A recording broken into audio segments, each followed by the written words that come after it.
He knew that despite the strongest urges, calling out Electa's name was not a wise idea. As his finest dress shoes landed silently on the far too expensive carpet of his former mentor's sanctum, he allowed his eyes to slip around uneasily behind his glasses. His normally shaggy hair had been trimmed down and even clipped at the sides, a reflexive back of the hand moving as he swiped the non-existent strands out of his face. Before him were two sets of elegant stairs leading up past the parlor, where he could easily spend years searching the bottom floor alone. He sighed, annoyed at his plight, and decided the best way to handle this was room by room.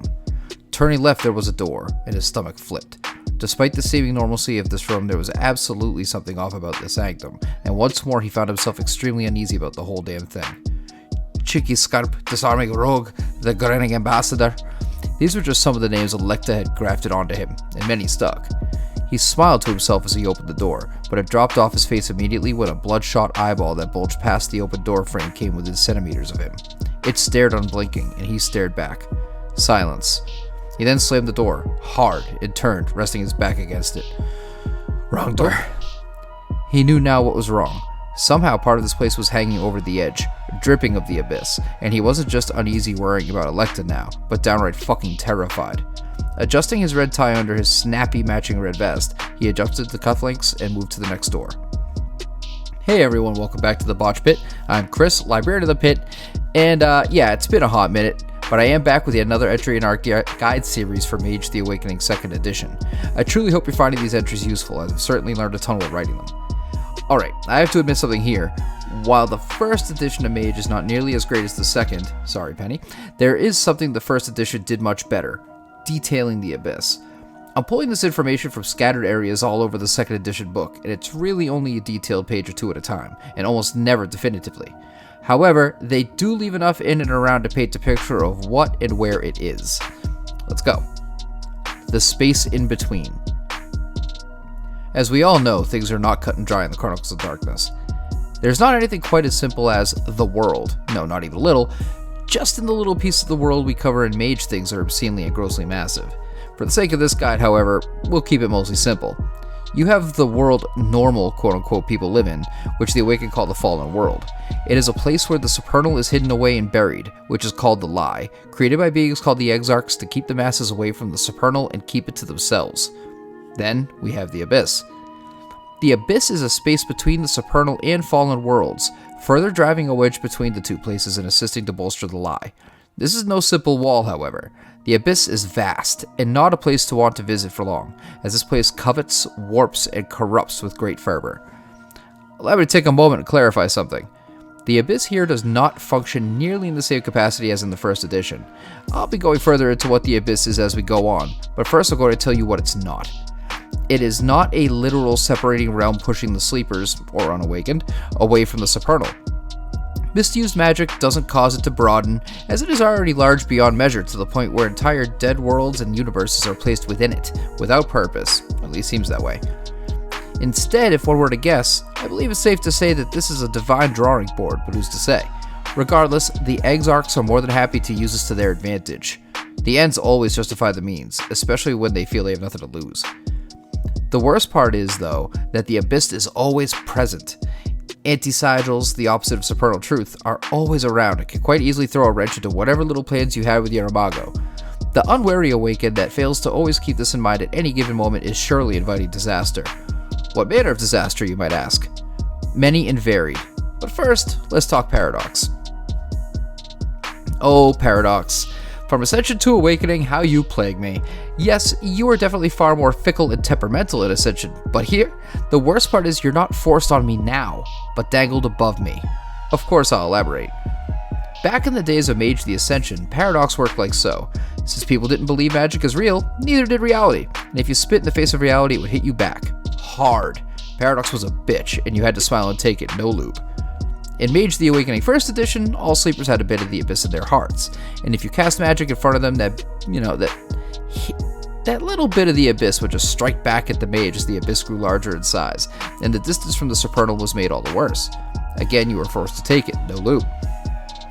For the record, there was always ways of mitigating Paradox for the first part in all the games, but you still more often than not got slapped with it unless you put your character at great risk or had high prime levels. And now we come to Mage the Awakening 2nd edition. Why is it so much worse now? because when it hits you, typically it's your own greedy fault. Remember how hubris is the mage's morality trait? There's a reason for that. We just can't help ourselves.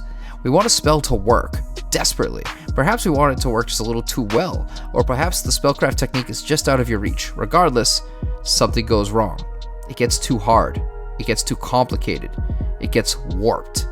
You reach too far, and for every reach past what that free reach is for a spell, or some other way you enhanced it, you add a paradox dice. Whatever mana your mage can burn per turn can be used to mitigate paradox typically, but it's typically around a mana per paradox. However, if there's still paradox dice involved, disaster potentially looms. Before rolling, you must decide if paradox occurs whether you want to contain the paradox or release it into the world. Containing it means risking physical injury, pain, or worse, as the abyss carried with the paradox warps your being. There are much worse things than physical harm, Releasing it means you run far less direct risk of physical harm, but paradox may very well end up warping the spell. If the choice is made not to contain the paradox, it's time for the storyteller to roll. May the dice ever be in your favor. If the storyteller fails on the roll exceptionally, not only does our awakened not suffer paradox, but they also gain back a willpower, and there is no cumulative stacking of paradox dice. I need to mention that for every scene where the paradox isn't contained, the paradox dice pool grows. Moving on, if the storyteller regular fails, there's no paradox. If the storyteller succeeds at all, there is a paradox occurrence. If they exceptionally succeed, not only is there a paradox event, but the mage also gains a paradox condition.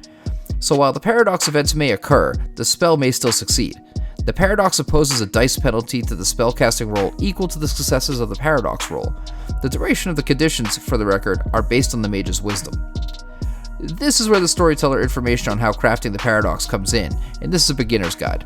I'll save that for a detailed, more advanced guide shortly for the series.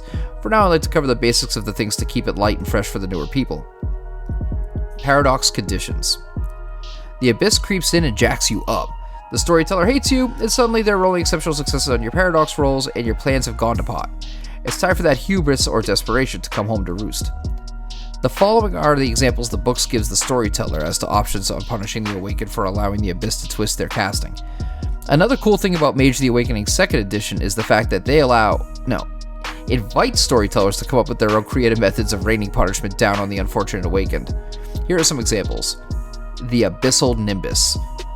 We've spoken briefly about the Awakened Nimbus before. It's their signature imprint, the magical fingerprint and unique trademark that symbolizes their acknowledging supernal truth and pushing past the lie they cast. With this condition, the Awakened's Nimbus is warped by the Abyss, corruption pouring in through their sympathetic links. They get a resonance applicable to abyssal entities, but if the storyteller rolled exceptionally, they gain the open condition instead. This condition gives an inverse effect to your designed Nimbus, and the real bitch of it is that any mage that can see your Nimbus can see, and otherwise pick up on the abyssal taints to it. For example, say an Abrimus has a white-hot hue to them when they cast, all halos and feathered wings. They would now flare black and red, wings veiny and like that of a bat. Yeah, I'm using my mage's primary Dark Nimbus as the example, I like it.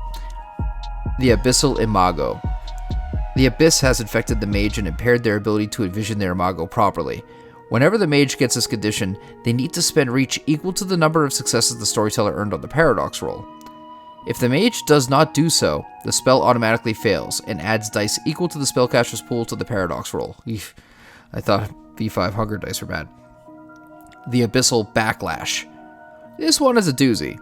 The Awakened has drawn the attention of an Anuki, an abyssal intelligence. It seeks to corrupt the spell even further, and the next time they go to cast a spell that has a paradox pool, you add dice to it equal to the successes the storyteller got in the first place. I find myself particularly attached to this one because it has a sinister intelligence out to specifically jack up your shit. It is targeting your Awakened, and the story seeds that come out of that scream to me. Imagine making an enemy of a being that exists in an entire other realm, the realm to draw much of your magic from, and it decides one day, well, it likes you, and the only way it knows to show you affection is by constantly trying to vex you, just so you don't forget it. In closing, that's a bit of a beginner's guide to Paradox and the Abyss. I hope this helped clear some things up for you or give you some ideas of what you could do with it. Yeah, again, this has been a little bit lighter, but the fact of the matter is, Paradox is a very fluid, almost changing mechanic depending on how you look at it. And it requires far more than just one single guide to dig into. It's almost like Paradox will affect the other guides going forward, depending on what it is. So this is by no means an end-all be-all comprehensive guide to just Paradox, but more of a fact that to give you an idea of how it works and just a couple of little ways it can jack you up and add some flair to your story. My name is Chris, I'm the librarian of the Botch Pit. If this was helpful or you enjoyed it, please like, subscribe, share, hop into our Discord, have a conversation with us. We hang out there all the time. And that's all I got for today. Please enjoy the rest of your night, wherever you are, above or below.